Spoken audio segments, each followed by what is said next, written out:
Okay, welcome. So we're going to do a couple more stretches. We just did a quick little cardio warm-up, so if you're joining us, make sure that you are warm, your heart rate's up. We're going to do a couple of stretches now, mainly because these are types of stretches that will help your inversions. The more flexible you are, usually the easier the inversion is. That doesn't mean you can't do one, it just makes it easier. So we're going to stretch our pike and our straddle now. So find a space somewhere to sit. You're going to extend your legs out, flex your feet back, and try to sit up nice and tall. That's step one. You can use your hands. You can move the flesh from under the sit bones, but staying nice and tall. Then 10 times, you're going to work on your knee straighteners. So if I relax my legs, my leg is straight, but you can see that it's not as straight as it could be. You see the difference? So straight and straight. What I'm doing is I'm engaging my quad right here, and I'm trying to open the back of my knee as if I'm trying to touch the back of my knee to the floor, like that. So try that 10 times, these little leg straighteners. Now, if you knees hyperextend, then your leg might lift further off the floor. Mine don't really hyperextend, so they don't lift very far. Nice. And after you've done 10 of those, you're going to find that engaged position, so leg very straight, my heels are slightly lifted off the floor, and you're going to imagine that you're holding a trapeze bar over your head. I want to try to find as straight of a line as possible, but without disengaging the abs. And then I'm going to reach that imaginary bar past my feet and back up. Do this on an exhale. I find it easier that way. Try also not to dislocate the shoulders. So this isn't a handstand shoulder position. This is aerialist shoulder position. And let's do 2 more. And 2. Okay, that's right. Nice. Then right from here, go ahead and opening it up to your straddle. Battling my couch here. Again, first step, sit up nice and tall. And when we're in our straddle, we want to make sure our legs are externally rotating. So make sure your knees are trying to point back. Yeah, and my toes are trying to point back. And I'm doing that by engaging my glute. If you flex your glute and really engage that same muscle we did just a second ago, you'll notice the legs naturally turn out a little bit. So I want to do that effort. And then if you still want more stretch, you can start walking your hands forward, working on the pancake effort of the split. So this isn't like a flat middle split, this is pancaking middle split. Yep. And I like to do little circular or semicircular motions, just to sort of get the hips warmed up a little bit. You'll see me move side to side. Excellent. Then face one leg, choose a leg. You're going to then start to lean towards that direction. So I'm isolating one hip, really trying to keep it turned out. And then you're going to take your bottom arm, bring it in front. Now, depending on how flexible you are, you might be to your elbow. You might even have your shoulder down on the floor. That's fine. Just make sure your shoulder is in front of your knee. And the other arm is going to open up towards the sky as if you're trying to look back. This is also an excellent shoulder stretch. You might feel it up the side body a little bit as well. We're trying to open up, twist, and breathe. It's hard to breathe here. Check with this hip, make sure that it's not like popping up off the floor. Make sure it stays down. Good, and then come back. Walk to neutral. Notice any changes that might have occurred, and then let's do that on the other side. So other leg, bending forward, taking a couple breaths here. Checking in, making sure the legs are still doing their effort. I notice that if I get lazy with my legs, the little spot back here behind my knee starts to get achy. Good, and then arm in front of the leg and opening the other arm up. Taking a little stretch here, a little twist. Now eventually, if you're very flexible, you might actually have your back on your own thigh.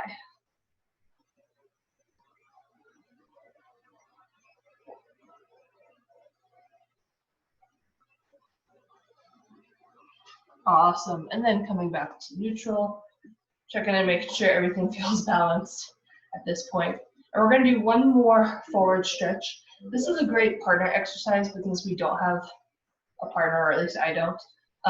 You're gonna use your arms at a T, or if you want harder, arms out to the front. Basically, what you're gonna imagine is, you know how you see people stand up from a split where they push into the floor?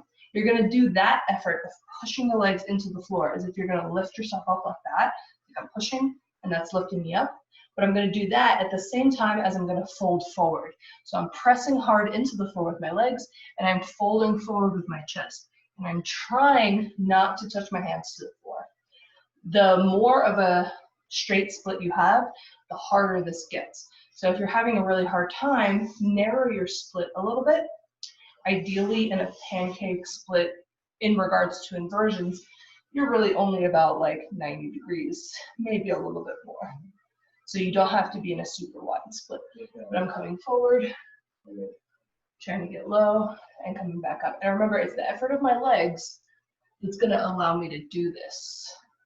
And again, if you want more challenge, arms out in front, and lifting up. And maybe do this like 5 to 10 times. And this should really warm up those legs. You can alternatively do a circular motion as well, instead of just going straight up and down. Now, if you have an object or a partner to press into, if your partner provides really nice resistance like this, you can make two fists, punch into your object or partner, and really push into it. And that will allow you enough support and resistance to really work on getting a pretty low press while maintaining a flat back. So don't allow yourself to round, stay nice and flat and long. Yeah, that's also a great one for straddle up handstands or press up handstands. It's that same compression while staying engaged effort that is helpful. Awesome. So the next thing that I want to talk about and how I want to break up the rest of this class is sequencing of events. And this is sequencing of events in regards to an inversion, assuming that you're on an aerial apparatus. So the first sequence of events that should happen is you should be engaged through your shoulders. You should be prepared through your back body, through your muscles, to take additional weight to start that inversion. So you don't want to be hanging with a disengaged shoulder. I sometimes refer to this as handstand shoulders, where my shoulders are pushing up to my earlobes. This is great for pushing, not great for pulling. And in this case, we're going to be doing a lot of pulling. So I want to engage that shoulder, but I don't just want to squeeze the shoulders together on the back. That's also not beneficial, because squeezing the shoulders together causes this.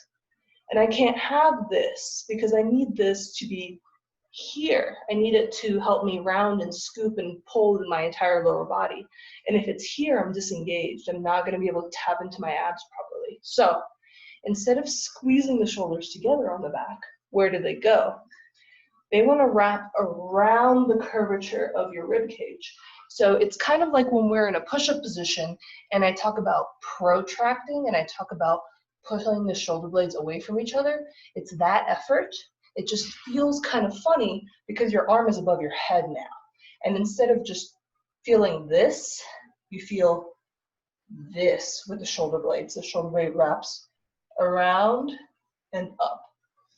I like to visualize a spiral going around your arm where it is turning, rotating, and lifting. Okay, so that's how I'm going to engage my shoulder position. And if done properly, you should actually feel that engagement all the way down through here. That's your lat, all the way into the side body. In here, where your striatus anterior is, that's your engagement. Okay? So, you know, this versus this. You see the difference? Yeah. It's subtle. Yeah. I think that's where it gets difficult, because if you just work on pulling the shoulders down, you might be doing it correctly, but what's more important is this rotation. Yeah, beautiful. Okay, so that's step number one, is that engagement, and making sure that all the surrounding muscles around that joint are very strong and happy to support the weight that you're about to give it, okay? I like to talk about the shoulder joint as like a light plug or like a charger. You know, if it's got a battery backup, your phone will be able to take some power from it, but not a lot, not as much as if I were to able to plug in directly into the source. So it's kind of the equivalent. You're plugging your arms directly into the source, and your source is that massive amount of back strength and core strength that you have. So tapping into that is what's going to help us a lot. It's not just about being incredibly strong in the arms, although that never hurts. Okay, the next sequence of events after your shoulders are engaged and ready to go is your abs. The abs need to start to engage. And I like to talk about this as a neutral, a 80%, and then 100% engagement. A neutral engagement would be simply not this, right? I'm exaggerating for dramatic effect, but a neutral engagement would be this. So when I'm standing to find a neutral engagement, by the way, this is a great posture. If you stand up, imagine as if you are twisting your feet like this, but don't actually let your feet move. So just imagine that you're twisting them, but don't let them move. So feel how grounding into the floor and that twisting action starts to generate a lot of support from the legs. You might notice this turnout effort that's happening at the hips, which allows you to squeeze the butt and engage the core, which allows you to start tucking through the pelvis, which allows you to stay stacked in the shoulders. Okay. The way I naturally like to stand is like this, where you see all kinds of weird stuff happening. Whereas if I ground in the root and I feel this lifting, I'm rooting down, and that allows me to straighten up through my spine, engaging through the core, and being nice and stacked. I'm in a much better alignment. Not perfect, but better alignment now. This is what I consider neutral. So when I'm hanging, that would be a neutral hang, which is not a disengaged position, might I add. I am working to be here, slightly, but I'm working. Hollow body is what I would consider an 80% engagement. So for hollow body, I am now squeezing the legs together. I'm tucking the hips a lot. I'm really squeezing the butt, and I'm really trying to find that tilt of the pelvis. Okay? Then I'm engaging my abs while engaging the back, right? So now I'm a lot more effort. I'm 80% of my effort and to hold this position. Okay.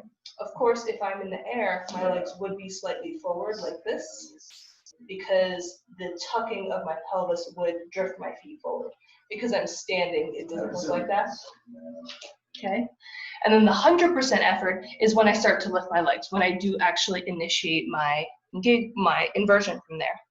And that initiation starts from the low abs. So that is like your baseline, that position right there. And then the low abs work to 100 to tuck and curl, to lift the legs, and then to close the shoulders. So that's the sequence of events. Okay, so shoulders, abs, low abs, legs, lats. Okay, the lats finish the inversion by closing off the shoulders. Ideally, nothing else moves and you just upside down. Okay, so exercises. We're gonna start with the shoulders. We're gonna follow that same sequence of events.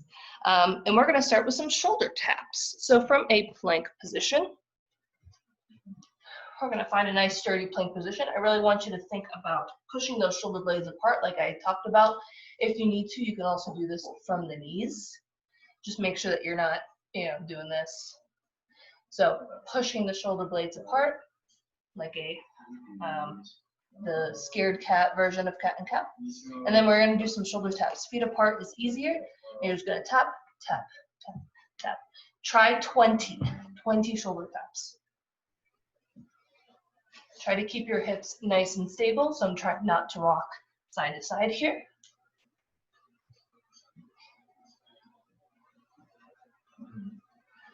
Nice. And then imagine that for some reason you've decided to do these over a pit of spikes, naturally. So don't let your belly get poked by the spike. Don't let it drop down. Think about pulling up and away. I don't know where y'all like to exercise, but pits of spikes is my fave. Awesome. Yes, very nice, very stable. Good.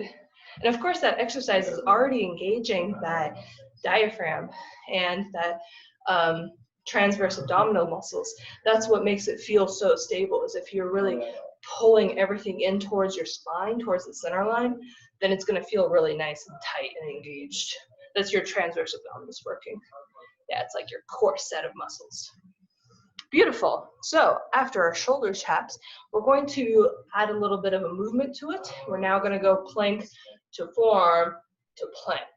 So it's in that shift where we're shifting over to one shoulder. You want to make sure that it doesn't disengage. So from my plank position for this one, I'm going to lower, lower, lift, lift. Now you can go one way, you can go alternate, but it's right here where I want to make sure that that shoulder that's still bearing weight isn't like popping out of its socket like that. And same thing on the way up. Make sure that you're pushing through this area here, not dropping into the shoulder joint. You see the difference? So here versus here. Okay. Try 20 of those, 10 going one way, 10 going the other way. So, lower, lower, lift, lift. Again, variations, feet apart will make this easier, and or from the knees is also an option. Again, just make sure that you're engaging through the core and not letting this happen.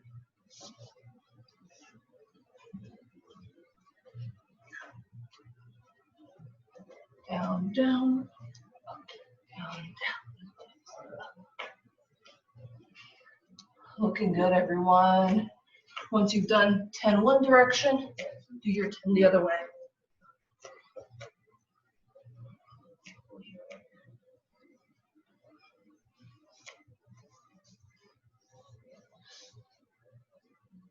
Awesome job.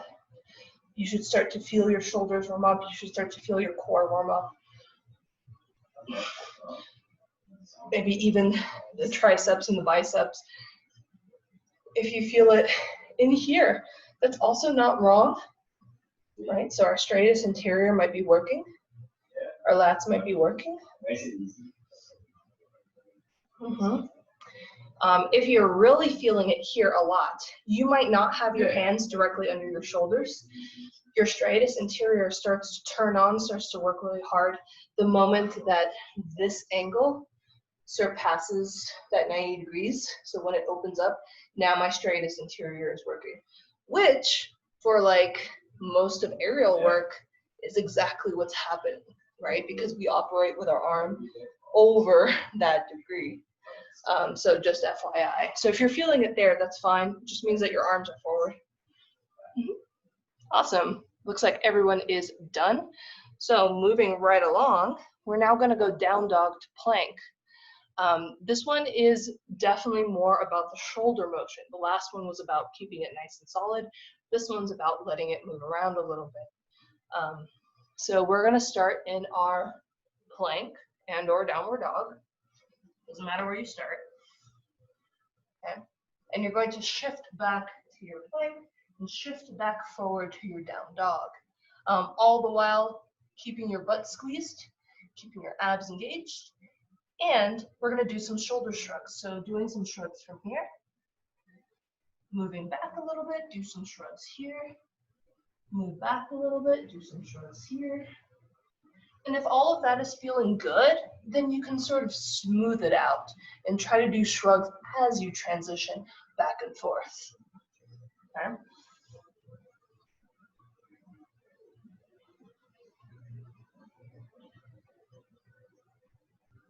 And right now I'm just moving up and down through the shoulders. Yeah, very nice. But if you want a bonus challenge, because already trying to make that nice and smooth is difficult, because I noticed personally there's a spot in there where I skipped the shrug altogether. I'm just like, is to try to do circular motions with your shrugs. So instead of just going up, down, I'm now going around. And you can go either direction. Yeah? And then doing this as you rotate and shift all the way back into your down dog.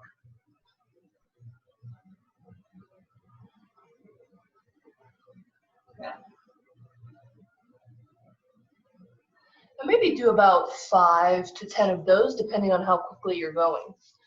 What that does is you're going through the full range of motion of your shoulder in its socket, meaning that your rotator cuff is going to need to stabilize and correct as you do that. None of this should feel grindy or pinchy. If it does, I would recommend trying your hands slightly wider and or setting your middle finger slightly turned out, because that's going to help reinforce that external rotation I was talking about earlier. The problem with an internal rotation when our arms are up above is that it gets really grindy and pinchy. So if you're feeling pinchiness up in here, you definitely want to check that you are as externally rotated as you could be. Beautiful. Awesome job.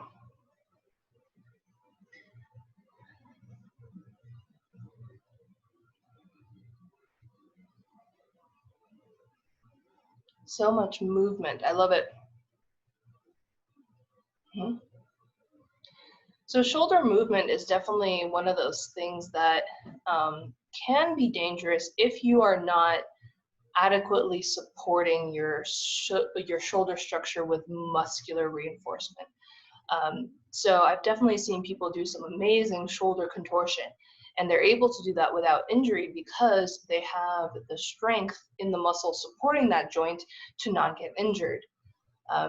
Is that true for everyone? Probably not. It's definitely not true for me. My shoulder range is fairly limited because where I am the strongest is a fairly limited range. Like I can't really go past, I can't even really get to 90 degrees very well without disengaging something. You see that? That's just where my shoulder flexibility ends. I'm constantly working on improving that shoulder flexibility, but if you have more flexible shoulders, then your range might be much greater than mine. And that's perfectly fine. Just be aware that if you are starting to feel tweakiness in the shoulder, you might be pushing past your active flexibility. You might be pushing past that limit. And just be careful when you're doing that. Be aware that you're always trying to re-strengthen those muscles to support that new range of motion. That's why I'm a big fan of active flexibility as an aerialist. Awesome. Moving right along. Next, let's do some abs. So we're going to start with the low abs, and we're going to do some inversion specific things. So we're going to go ahead and go right for it, and we're going to find our hollow body. In our hollow body on the floor, I'm then going to give you a couple of exercises to play with. So finding your hollow body. I know most of you already know hollow body, but if you don't, make sure that your low back stays in contact with the floor and that the scooping action of the hips is reinforced by squeezing the glutes together and pulling the belly button down towards the floor. Again, spiky pit, except now it got turned upside down, all of a sudden it's coming. Anyway, okay, that's exact. Just don't let it poke you in the belly. So I'm constantly trying to pull my belly button away from that incoming poke. Okay, so that's the effort that I want to be engaging. And I just want you to notice that before we get too into it, how the shoulders, if you pull them apart from each other, as if you're in that push-up position again, you have more room to pull that ab deeper. If I'm squeezing my shoulder blades together, I don't have as much strength here than if I am protracting the shoulders, which is different than rounding, right? That's rounding. I'm not rounding, I'm just protracting. So it's as if I'm reaching towards something above me, and then that's giving me more room for my abs. Anyway, continuing. We're now going to extend the legs. Make sure that when you extend the legs, you don't lose any of this engagement. So that means as you extend the legs, really squeeze the butt, really squeeze the glutes to maintain the hollow shape. Squeeze, squeeze, squeeze. Hip flexors should be open. Okay, so this is incorrect. My hip flexors have piked. I'm not in hollow body, I'm in a pike. Okay, so squeeze, pull the abs in, shoulder blades wrapping around the rib cage, and then you can either support the head, arms up, or arms here. Awesome. And then rest for a moment. That exercise on its own is excellent. Try to do it for 30-second sets. So holding for 30 seconds, break, then maybe do it again. Work your way up to like a minute or so. If you need assistance, make a triangle with your hands, put that triangle under your sacrum. I'm going to scoot that triangle in. I'm right around my tailbone. That is going to help you maintain the tuck. It's going to help you do this, right, with your hands. And that way you won't have to work as hard with the low abs. So from that position, our first exercise is simply going to be to move the legs together and apart. What I want you to focus on is an external rotation in the hip. So I'm going to turn this way. So pretending that my legs are straight and not up. As I initiate this action, I'm initiating by turning my legs out. You see that? The knees turn out and my legs separate. And then they come back in. Out, out, in. Okay? So I'm now going to do that from a hollow body position. Engaged, engaged, extension, turn out, out, in, out, out, in.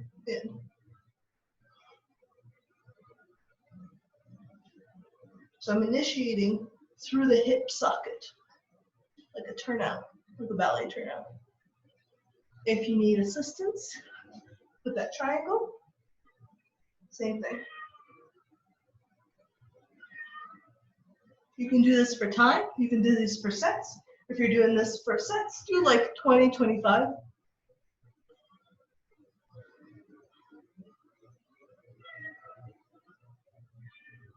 Nice. And if you find that you lose your engagement at any point, or you start noticing that your abs are bracing, you see that? Bracing, then just reset. Reset, reset, and continue. No worries. If you're doing 100 of something, but you're doing them all wrong, it's not going to help. I'd rather you do 10 really good ones. Nice. I'm almost at 25. 125. Excellent. So that ability to maintain the low abs while the legs are in motion is essential, because when we're hanging, we already want to be that 80% engagement. And then we need to move our legs independently from that. So if you're using your legs to engage the abs, which I do see fairly frequently, then they're already busy. So then lifting the legs up on top of that is going to cause you to have to disengage something. So make sure that these systems are working independently as well as together. Okay, so shoulders, abs, low abs, moving on. Now we're going to work on the up. So that was the initiation. Now the up. We're going to do a reverse sit-up from that position. You can have your hands down by the hips to help, or you can have your hands shoved under a piece of furniture or have a weight on them. I'm just going to do it by my hips for now. You're going to start in that same position, hollow body, squeeze the hips, squeeze the butt, extend the legs, external rotation, straddle. Then I want you to get to this position and notice how I'm now piked, right? I went from extension to pike. Lift up, down, and around.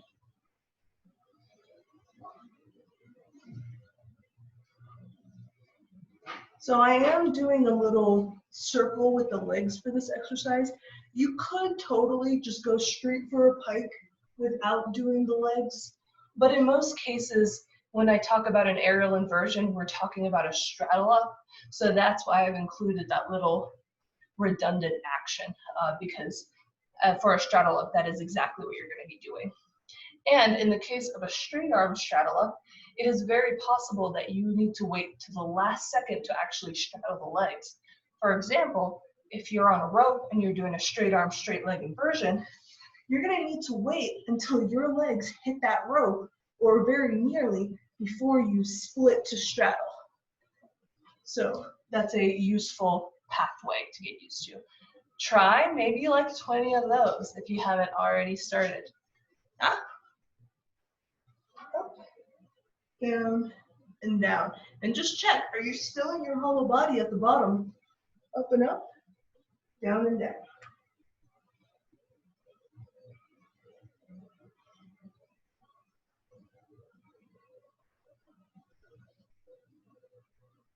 Now there's some excellent TheraBand exercises that we can do with inversion. For today, I intend to keep it no equipment, but if you're ever interested in that, let me know, because there's some pulling counterbalance stuff that we can play with.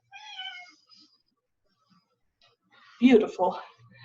And for extra bonus points, that straightening the leg thing that we did at the beginning of class, see if you can maintain that. That's a great way to train out the microbends from your inversions. That took me like a couple of years to train out successfully. So, awesome job, everybody. Hopefully you're starting to feel your abs warm up now.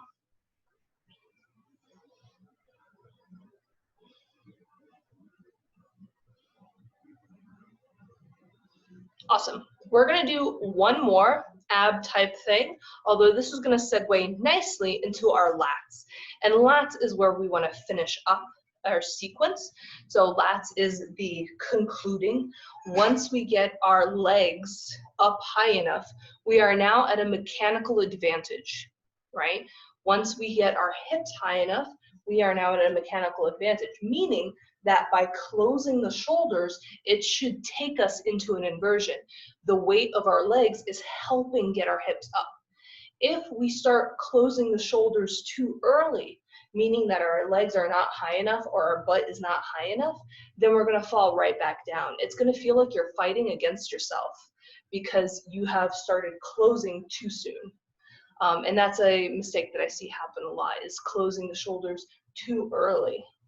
You really do want to make sure that those legs are getting up before you start closing the shoulders. It's different for everybody depending on your body ratio, but for most people, it's after you get your legs past 90 degrees. So after that moment where you're here, that's when it starts gaining that mechanical advantage. For me, I have very long limbs, so for me, I actually have to wait even longer. For me, my mechanical advantage doesn't start until I'm like here, which is unfortunate, but it's what it is. If you have shorter legs, then your mechanical advantage starts sooner. You could probably invert from like 90 without too much problems. So just be aware of where that point is for you. The ideal is that once you get everything set up, closing the shoulders should feel almost easy. It should feel like the easy part because now gravity is helping, whereas up until that point, you've been working against gravity. Okay? So, next exercise, we're going to be in a push-up position, and we're going to do extremely slow mountain climbers. What I want you to think about is pushing through the shoulders, scooping those abs, pulling the belly in, and then trying to pull that knee in as close as you can without letting your foot touch the floor. And see how much distance you can create with your body from your knee and the floor. And then back, and then lift, and then back, and lift, and then back. Okay, so slow mountain climbers. Do maybe like 10 of those on each side, really trying to feel that compression when you're pushing strongly through the shoulders and you're pulling that knee close to the chest. And notice what the abs are doing in that effort, how they're pulling up and away to create room for your thigh. Yep, this effort right here.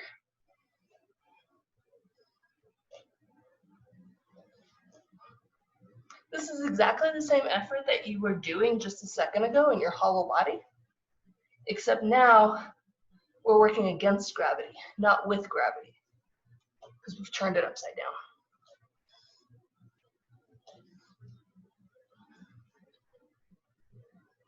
And you will probably feel your shoulders working here as well. Awesome.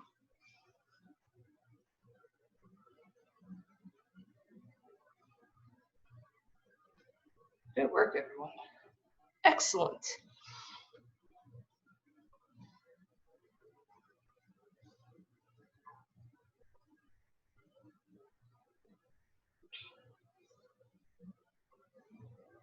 Okay, so we're going to work with some lat now. So we've done the shoulder engagement into the back, we've done the core engagement, we've done what the legs are doing. Now to finish our inversion, we need to close it off. We need to close off with the lats. Again, making sure that we're not in an internal rotation when we close those lats, because it's not going to allow us to tap into the striatus anterior. When your arm is in internal rotation, that muscle is turned off. It does not work. When your arm is in an external rotation, that muscle is turned on and it's now working. That muscle is one of the most important aerialist muscles, so make sure that you are using it. So for this exercise, we're going to lay down flat on the floor. I'm going to call this a strange lift because I don't know what else to call it, but we're laying flat on the floor and your arms are going to be out in front of you like so. What I'm going to try to do is maneuver around my couch, is engage hollow body as much as I can. So I'm squeezing my butt and pushing my hip bones into the floor. I'm trying to lift my belly button off the floor. So I'm trying to create a little bit of a gap here. And then I'm going to push down into the arms and try to lift my chest and sternum off the floor. So like that. And I'm pushing down really hard to make that happen. Curl it and then down. And for me, you'll actually see my mat like lifting as well. And down. Okay. So try like 10 of those strange lifts. What it is it's a lat and striatus anterior isolation. By staying engaged, by staying externally rotated, I am pushing into the floor and I'm engaging this whole under armpit side body area to lift the torso off the ground. Yes, very nice. Try to stay very rounded as you do this. Squeeze the glutes that you are tucking under. And remember to try to keep your belly button off the floor. Yeah.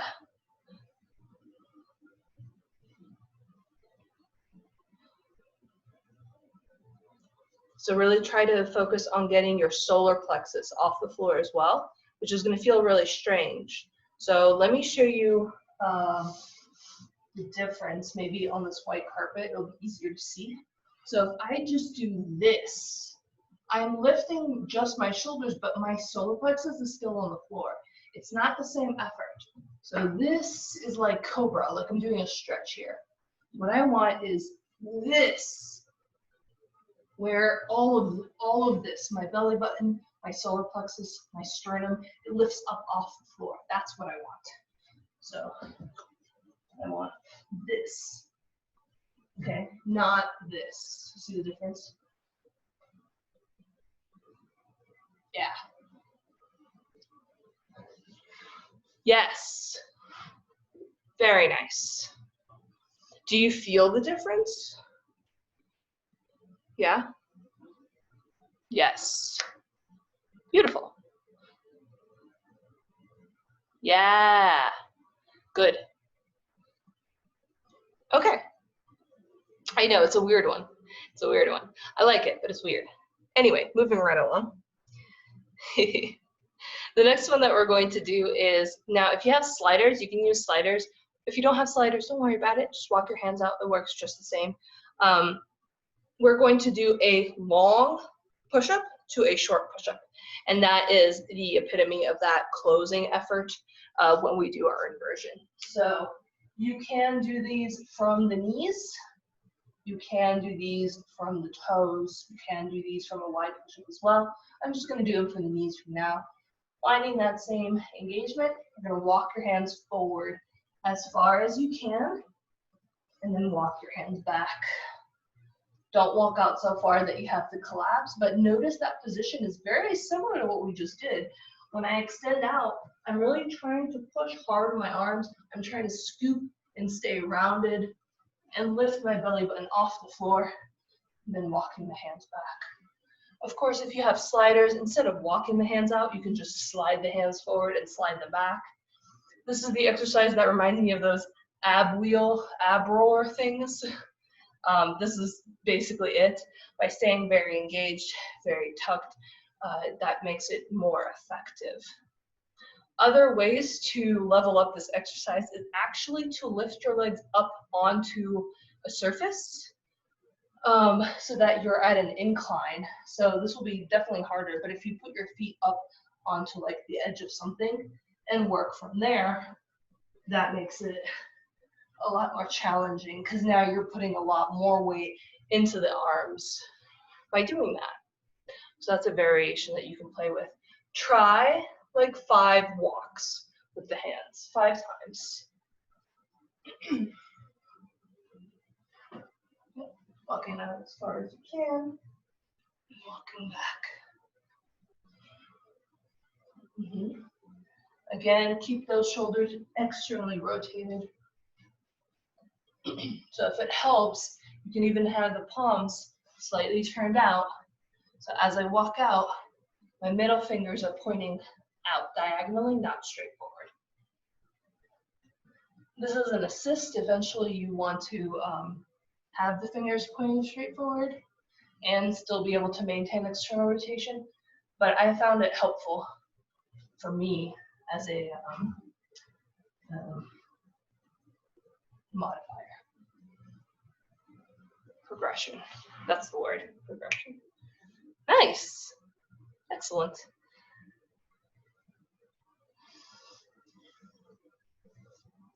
And then to finish everything up, let's do some inversion drills. So now we're going to combine everything together for an inversion drill. We're almost out of time, so we're only going to spend a minute or so on these.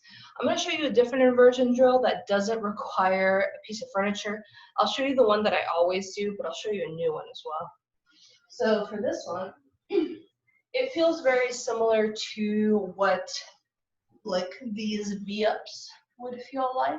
Instead of bending your knees, however, you're going to roll back, straddle, roll up, and try to hold that V shape.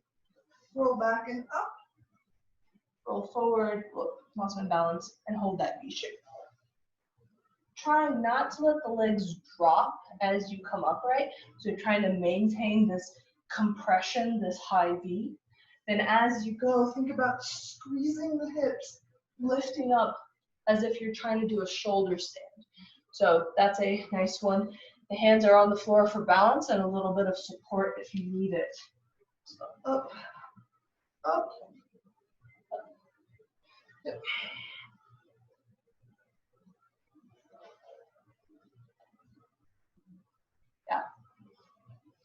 try a few of those. You're gonna start to feel this in the core. Yeah, try to keep your legs nice and straight, especially on this seated position. Really trying to pull those legs into that pancake that we were stretching at the beginning of class. As if you're trying to touch a wall right behind you with your toes. Nice. Now, the only thing that this exercise kind of skips over is the arm portion, which is why I like this other one as well. This is the one that I do all the time, but you will need a piece of furniture or a weight on your hands. Sticking your hands underneath my couch, initiating from my hollow body, then straddling up and up, down and down. And of course, you can also go to an arrow. You can do this as a pike. You can do this bent knees. You can practice all of the different variations. The nice thing about that one is you are going to need to close through the shoulders eventually, and that should correspond to an actual inversion. It won't be as much weight because I'm laying on the floor instead of being upright and working against gravity, but the timing will be the same. So try a couple of those. Play with whatever leg positionings you want. I'm just going to stick to a straddle for now. Let's do about 5.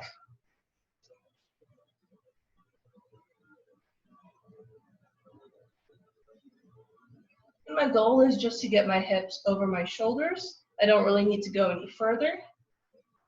Okay, about there. And then down and down. Of course, your furniture is your own restriction, so be aware of that. Beautiful. Come check out what you guys are doing. Yes, lovely. And if you're working on a straddle, another great thing to play with is trying to keep those toes as close to the ground as you can on the way down. That will both help your compression and your flexibility, and you're building that active flexibility because you're doing it in an engaged way. Excellent. A common mistake that I see as a straddle up, is the bracing effort. And I say this because I also have a bad habit of doing this, and I've had to train this out of me for the past like 5 years or so. But the bracing effort will actually prevent your legs from compressing as much as they can. The visual that I often like to show people is if I'm standing upright and my hips are tilted this way backwards and I lift my knee, no matter how hard I try, this is as high as I can lift my leg. Okay, that's it. However, if I'm standing upright and I tip my hips the other way, whoop, I'm going to be able to lift my leg a lot higher. You see that? So, tilt. That's it. Tilt.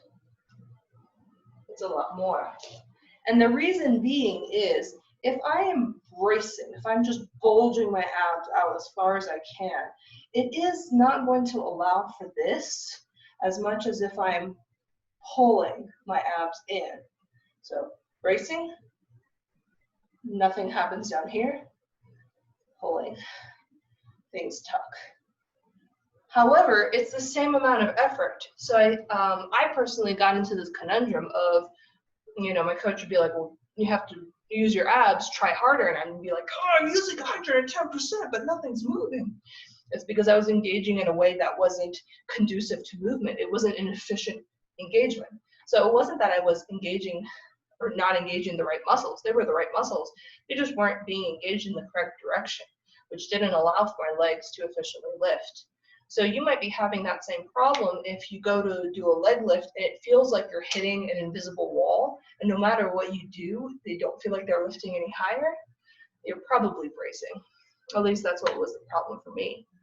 Another issue with bracing, and I'll show you this one on the floor, is with that compression. So if I'm laying and I brace and I really engage my muscles out, I can only get my leg to like maybe there, This is it. This is my max. But if I pull in and I scoop and I tuck, look how much further I can get this leg to my torso. Yeah, so bracing. This is it. I'm trying versus scooping. So just keep that in mind. If you feel like, oh, well, I just don't have a good enough compression, it might not be your flexibility. It might not be just your compression. Make sure that you're not bracing to because your abs will get in the way. You have too many muscles. No, I'm just kidding. Anyway, okay. So that's all I have planned for us today. We're at time, we're actually a little over. So I'm gonna go ahead and stop recording there and open it up for questions.